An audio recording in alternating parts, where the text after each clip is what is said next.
Assalamu alaikum.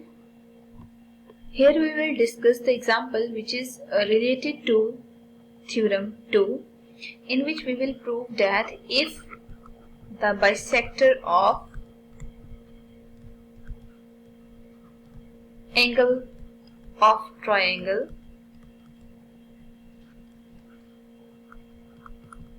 bisects the opposite side to it, the triangle is isosceles. ठीक है, basically आपने prove ये करना है कि अगर हम कोई एक ट्राइंगल लेते हैं, ठीक है, उसमें अगर आप एक एंगल को बाइसेक्ट करते हैं, ठीक है, it will bisect the side opposite to it, then the triangle is isosceles triangle. ठीक है, तो सबसे पहला काम हम ये करते हैं, यहाँ से हमें क्लियर है कि जो हमने प्रूव करना है उसमें बेसिकली आइसोसेलेस ट्राइंगल से रिलेटेड वर्किंग करनी है. ठीक है, तो सबसे पहला काम हम ये करते हैं, ABC मार्क कर लेते हैं और ABC मार्क करने के बाद आप यहाँ मार्क कर दें कि हम अगर किसी एक एंगल का बाइसेक्टर लेते हैं, ठीक है, तो जरा इस एंगल का बाइसेक्टर ले लें, यहां तक बेशक आप मार्क कर लें. ठीक है, अगर आप इसका बाइसेक्टर लेते हैं तो ये ऑपोजिट साइड को हमेशा डिवाइड करेगा, तो ये ट्राइंगल आइसोसेलेस ट्राइंगल होगी. ठीक है, तो यहाँ पे बेसिकली आपको गिवन ये है कि ट्राइंगल ABC में AD जो साइड है, बेसिकली ये जो D पॉइंट आ रहा है, ठीक है, बाइसेक्ट्स एंगल A. ठीक है, अगर एंगल A को बाइसेक्ट कर रहा है और साथ ही आपको गिवन है कि जो BD मेजरमेंट है वो DC मेजरमेंट के इक्वल है. ठीक है, और यहाँ बेशक आप कॉन्ग्रुएंसी मेंशन कर दें. आपने बेसिकली प्रूव ये करना है कि जो दोनों साइड्स आ रही हैं AB और AC वो दोनों भी कॉन्ग्रुएंट है. ठीक है, मतलब हमेशा ये कंडीशन होल्ड करती है कि अगर आप इस एंगल को बाइसेक्ट करते हैं किसी एक एंगल को, तो ऑपोजिट साइड भी अगर बाइसेक्ट हो रही है तो बेसिकली वो ट्राइंगल जो ABC आपने ड्रॉ की होगी वो आइसोसेलेस होगी. ठीक है, अब हम ऐसे करते हैं, यहाँ पे कंस्ट्रक्शन कर लेते हैं और उस कंस्ट्रक्शन में बेसिकली हमने इस टाइप की कंस्ट्रक्शन करनी होती है जिससे थ्योरम प्रूव हो सके. ठीक है, तो कंस्ट्रक्शन में ना सबसे पहला काम आपने ये करना है, प्रोड्यूस करें AD को. ठीक है, जब आप AD को प्रोड्यूस करेंगे ना,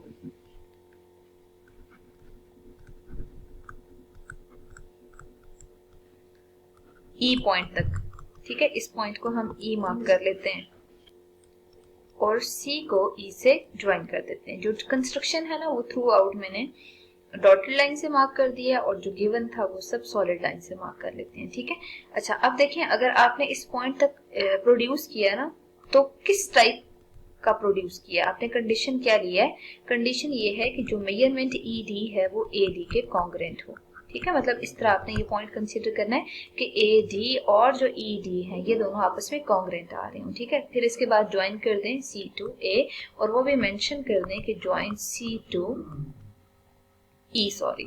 ठीक है, अब देखिए हमने थ्योरम की स्टेटमेंट में ना जो आपको गिवन है उसके अकॉर्डिंग हमने प्रूव करना है. और प्रूफ में क्या करें, सबसे पहले एक साइड पे आप स्टेटमेंट्स ले लें और दूसरी साइड पे आप रीजंस ले लें.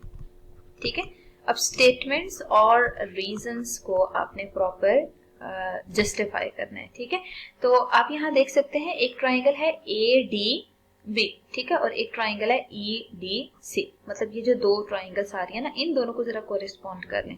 अगर आप ABD और इसमें EDC इन दोनों ट्राइंगल्स को कोरिस्पॉन्ड करते हैं बेसिकली, तो देखिए यहाँ पे आपको इन दोनों ट्राइंगल्स में क्लियर है कि AD मेजरमेंट, मतलब D को आप यूं मार्क करेंगे. ठीक है, AD मेजरमेंट और DE मेजरमेंट दोनों आपस में कॉन्ग्रुएंट हैं. क्यों कॉन्ग्रुएंट है, क्योंकि हम ये कंस्ट्रक्शन में ऐड कर चुके हैं कि ये दोनों साइड्स आपस में कॉन्ग्रुएंट हैं. ठीक है, अच्छा इसके अलावा आप देखिए वर्टिकल ऑपोजिट एंगल्स में एंगल 1 और एंगल 2 ये दोनों वर्टिकली ऑपोजिट आ रहे हैं. ठीक है, मतलब इन दोनों ट्राइंगल्स में ना जो कॉन्ग्रुएंट आ सकता है आपने वो सारे रिजल्ट्स यहाँ पे लिखने हैं. तो यहाँ पे वर्टिकली ऑपोजिट एंगल्स इक्वल आ रहे हैं. ठीक है, तो एंगल 1 और 2 आपस में इक्वल है. अगर एंगल 1 और 2 इक्वल है ना, तो आप यहीं से क्या लिखेंगे कि बेसिकली हमें यहां से क्लियर है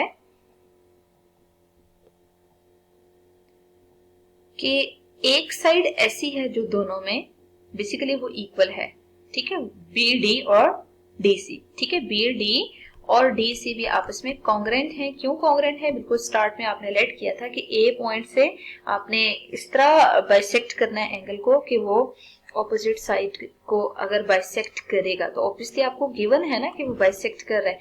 अगर वो बाइसेक्ट कर रहा है तो बेसिकली वो दोनों इक्वल है, इसका मतलब है ये गिवन है, ठीक है। अब आप देख सकते हैं यहाँ पे दो साइड्स एक एंगल इक्वल आ रहा है, ठीक है, और इंक्लूडेड एंगल आ रहा है, तो बेसिकली ये side angle side postulate exist कर रहा है। तो जब पास्टुलेट एग्जिस्ट करता है तो हमें कंफर्म है कि हमने इन्हीं दो ट्राइंगल्स जिनको कोरिस्पॉन्ड किया होता है, इन दोनों को हम कॉन्ग्रेंट कर देते हैं। जब आप इन दोनों को कॉन्ग्रेंट कर देंगे ना, तो आप देखें, आपको ये पता है कि ये जो दो ट्राइंगल्स आपने कंसिडर की थी ये दोनों आपस में कॉन्ग्रेंट है। अब देखिए हमारा नेक्स्ट मिशन क्या है कि बेसिकली आपने तो ए बी और ए सी को कॉन्ग्रेंट करना है, ठीक है। तो ए बी और ए सी तो ये दो हैं, ठीक है। इसका मतलब ये है कि अब आपने ना यहाँ पे एंगल्स को कंपेयर करना है, ठीक है। अगर आपके पास ये दो शेप्स कॉन्ग्रेंट आ रही हैं तो कंफर्म है इनमें बनने वाली ए बी साइड आपके पास ई सी के कॉन्ग्रेंट आ रही है, ठीक है। फोकस करते जाएं साथ साथ ए बी और ई सी को भी, ठीक है। अच्छा, फिर देखें अगर ये दोनों कॉन्ग्रेंट हैं तो इनमें बनने वाला जो एंगल बी ए डी है वो कंफर्म है कि एंगल ई के कॉन्ग्रेंट होगा, ठीक है। फिर देखें अगर बी ए डी ई के कॉन्ग्रेंट है तो कंफर्म है कि वो सी ए डी के भी इक्वल होगा, ठीक है। सी ए डी भी वही एंगल है, ठीक है। अगर आपके पास ये दो रिजल्ट्स होल्ड कर रहे हैं तो इसका मतलब ये है कि देखें इनकी ये दो साइड्स इक्वल आ रही है ना, तो बेसिकली इनकी लेफ्ट हैंड साइड्स भी इक्वल होंगी, ठीक है। और इनकी रीजन में आपने क्या लिखना होगा? Corresponding sides of congruent triangles, ठीक है। सेम आपने इन दोनों रिजल्ट्स के लिए भी यहाँ पे कोरेस्पॉन्डिंग एंगल्स वर्ड जस्ट आएगा, बाकी ऑफ कॉन्ग्रेंट ट्राइंगल्स ही लिखना है, ठीक है।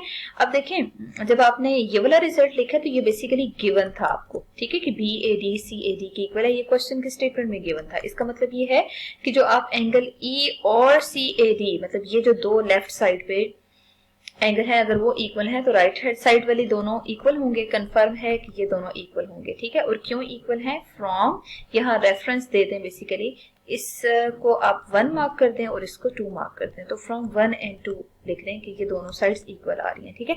अगर ये दोनों इक्वल हैं तो इसका मतलब ये है कि अगर आप triangle A C E consider करते हैं तो उसमें ए सी कॉन्ग्रेंट होगा ई सी के, ठीक है। अगर ए सी ई सी के कॉन्ग्रेंट आ रहा है तो इसका मतलब है कि जो आपने वेरीफाई करना था result A B is congruent to A C, वो भी करेक्ट हो जाएगा, क्योंकि ए सी भी ई सी की इक्वल है और ए बी भी ई सी के इक्वल है। अगर ये दोनों इक्वल हैं तो बेसिकली आपस में वो दोनों इक्वल होंगे।